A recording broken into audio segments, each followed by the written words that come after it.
पारा चन्नार में अमन की कोशिशों को धचका। लोअर कुरम के इलाके बगन में सरकारी गाड़ी पर firing. Deputy commissioner Kurram Javed महसूदुल्लाह और 3 FC एहलकार जख्मी। इलाके में वक्फे से फायरिंग। सर्च ऑपरेशन शुरू। मुल्जिमान की तलाश जारी। DC को पेशावर मुंतकिल करने के लिए हेलीकॉप्टर टल पहुंच गया। RPO कोहाट के मुताबिक फायरिंग फरीकैन ने नहीं नामालूम अफराद की जानिब से की गई। चीफ सेक्रेटरी नदीम असलम की फरीकैन से पुरअमन रहने की अपील। कहा कि कुरम में अमन व अमान खराब करने वालों के खिलाफ सख्त कानूनी कार्रवाई होगी।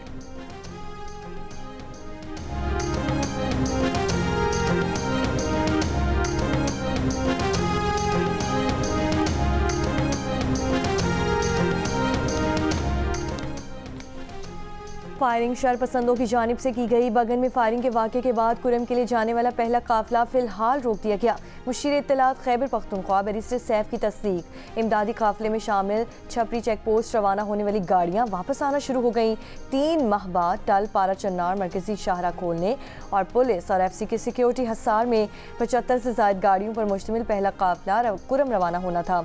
एपेक्स कमेटी के फैसले के तहत कुरम में असलहे के इस्तेमाल और हर किस्म के बंकर्स की तामीर पर पाबंदी।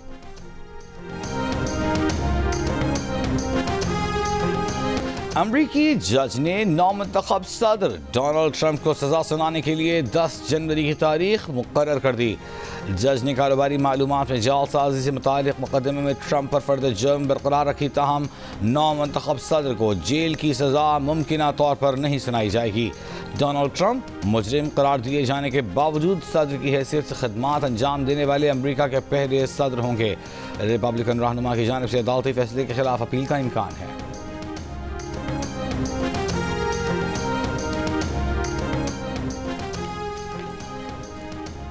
अमरीकी सदर जो बाइडन, खातून अव्वल जिल बाइडन और अमरीकी खुफिया एहलकारों को गैर मुल्की रहनुमाओं की जानिब से लाखों डॉलर के तोहफे मिले। अमरीकी खातून अव्वल जिल बाइडन को सबसे कीमती तोहफा $20,000 का हीरा भारतीय वज़ीर आज़म नरेंद्र मोदी ने दिया। अमरीकी महकमे खारजा की 2023 के गैर मुल्की तोहफे की सालाना रिपोर्ट जारी। रिपोर्ट के मुताबिक भारतीय एहलकारों ने अमरीकी खुफिया एजेंसी के एहलकार को कश्मीर में तैयार करदा तोहफे दिए। अमरीकी कौमी सलामती के मुशीर जैकब सुलेवान को भारतीय कौमी सलामती के मुशीर अजीत डोवल ने तोहफे दिए।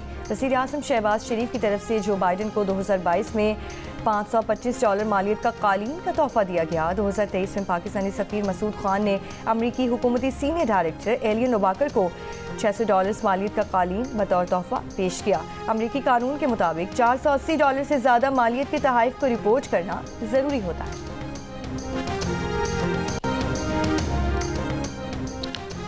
इसराइली फोर्सेस की गजा पर वहशियाना बमबारी जारी। 2 रोज़ में 150 फ़लस्तीनियों को शहीद कर दिया। गुज़िश्ता रोज़ इसराइली फ़ज़ाई हमले में 73 फ़लस्तीनी शहीद हुए। खान यूनिस में गाड़ी पर बमबारी से 6 फ़लस्तीनी शहीद, जबकि गजा सिटी में एक घर पर हमले में एक ही खानदान के 3 अफराद शहीद हुए। एमनेस्टी इंटरनेशनल का कहना है कि इसराइल की जानिब से डायरेक्टर कमाल अदवान अस्पताल की हिरासत गजा के सेहत के शोबे को तबाह करने और नस्ल कुशी के इरादे की वाज़ेह अलामत है। कतर में इसराइल और हमास के दरमियान जंग बंदी मुज़ाकरात दोबारा शुरू। हमास के सीनियर रहनुमा बासिम नईम का कहना है कि फ़लस्तीनी ग्रुप जंग बंदी मुआहदे और गजा से इसराइली फ़ौज के इनखिला और फ़लस्तीन से निकाले गए लोगों की वापसी के लिए संजीदा है।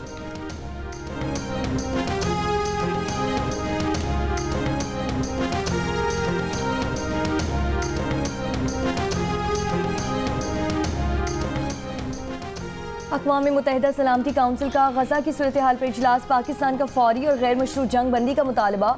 पाकिस्तानी मंदूब आसिम इफ्तिखार ने खिताब में कहा कि इसराइल गजा में जो कुछ हो रहा है वो जंग नहीं, बेदखली, नस्ली सफाया और तबाही की मुहिम है। ये सोचे समझे इक़दाम हैं जिनका मकसद एक पूरी कौम को उनके वतन से मिटाना है। फ़लस्तीनी अवाम इस काउंसिल से उम्मीद, इंसाफ और अमन के वादे की तवक्को रखते हैं। हमें इनको मायूस नहीं करना चाहिए। गजा में खून रेजी और नाकाबंदी ख़त्म होनी चाहिए। अक़वाम मुत्तहिदा की मुतालिका करारदादों की बुनियाद पर 2 रियासती हल के अमल का आगाज़ किया जाए।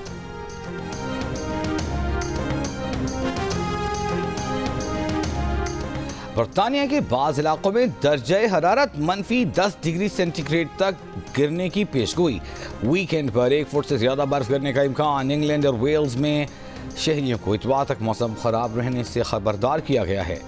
स्कॉटलैंड के देही इलाकों में आज दर्जा हरारत -10 डिग्री सेंटीग्रेड तक गिरने का इम्कान। शदीद बर्फबारी के सबब बिजली जाने, सफरी मुश्किलात और बाज़ देही इलाकों से राबते मुनक़ता होने का खदशा जाहिर किया गया है। बर्फबारी से परवाज़ें मुतासर हो सकती हैं। बाज़ एयरलाइंस ने वीकेंड पर सफ़र न कर सकने वालों को मुतबादल टिकट मुफ्त बुक करने की सहूलत फराहम कर दी।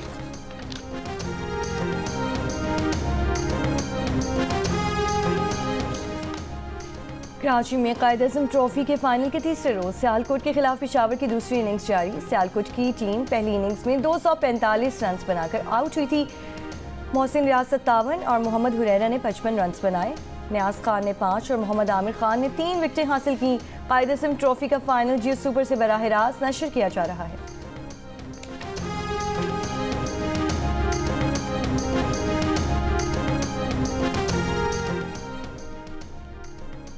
हुकूमत और तहरीक इंसाफ की तवज्जो बाज़ाब्ता मुज़ाकरात पर बैक चैनल मुज़ाकरात रुक गए। द न्यूज़ के एडिटर इन्वेस्टिगेशन अंसार अब्बासी की रिपोर्ट के मुताबिक गुज़श्ता माह की 19 तारीख को फरीकैन की मुलाकात के बाद कोई बैक चैनल मीटिंग नहीं हुई। रिपोर्ट में कहा गया है कि गुज़श्ता इजलास में हुकूमत की 2 अहम शख्सियात ने शिरकत की थी, जिनमें एक वज़ीर जबकि एक ओहदेदार शामिल था। तहरीक इंसाफ की नुमाइंदगी पार्टी के अहम रहनुमा ने की।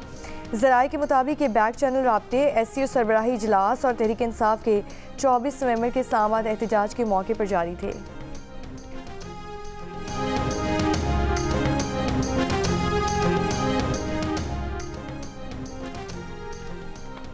रहनुमा MQM फारूक सत्तार का कहना है कि इंटर बोर्ड के कराची के चेयरमैन अमीर कादरी को हटाकर मैट्रिक बोर्ड के शरफुद्दीन को चेयरमैन इंटर बोर्ड लगा दिया गया। इनके पास कोई आदमी मेरिट पर लगाने के लिए मौजूद नहीं। सारे निज़ाम में सियासत की जा रही है। तालीमी निज़ाम में पंजाब KP के सिंध से आगे निकल चुका है। कराची में प्री मेडिकल फर्स्ट ईयर के सिर्फ 33% तलबा और तालिबात पास हुए। लाड़काना बोर्ड के 80% स्टूडेंट्स पास हुए। अब हमारे बच्चे कामयाबी हासिल करने के लिए रजिस्ट्रेशन लाड़काना और वीरपुर खास से करवाएं। उन्होंने कहा कि जो काबिल बच्चे थे उनका मुस्तकबिल ऐसे तबाह किया जा रहा है। कराची के नौजवानों पर आला तालीम के दरवाजे बंद किए जा रहे हैं।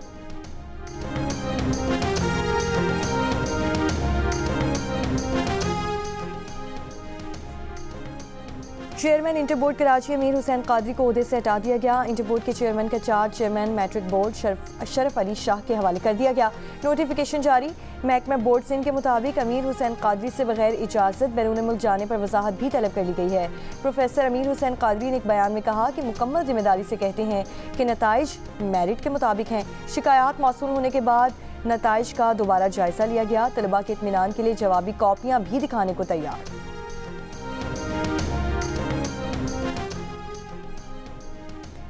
और केप टाउन टेस्ट के दूसरे रोज जनूबी अफ्रीका की टीम 316 रन 4 विकेट से अपनी पहली इनिंग्स आगे बढ़ाएगी। मेजबान टीम की जानिब से रियान रिकल्टन 176 रन बनाकर नॉट आउट है। पाकिस्तान के सलमान अली आगा ने 2 खिलाड़ियों को आउट किया। मोहम्मद अब्बास और खुरम शहजाद ने एक विकेट हासिल की। ओपनर साइम अयूब दाएं टखने पर फ्रैक्चर के सबब 6 हफ्ते के लिए क्रिकेट से बाहर। टीम मैनेजमेंट के मुताबिक साइम टेस्ट खत्म होने के बाद टीम के साथ वतन वापस आएंगे।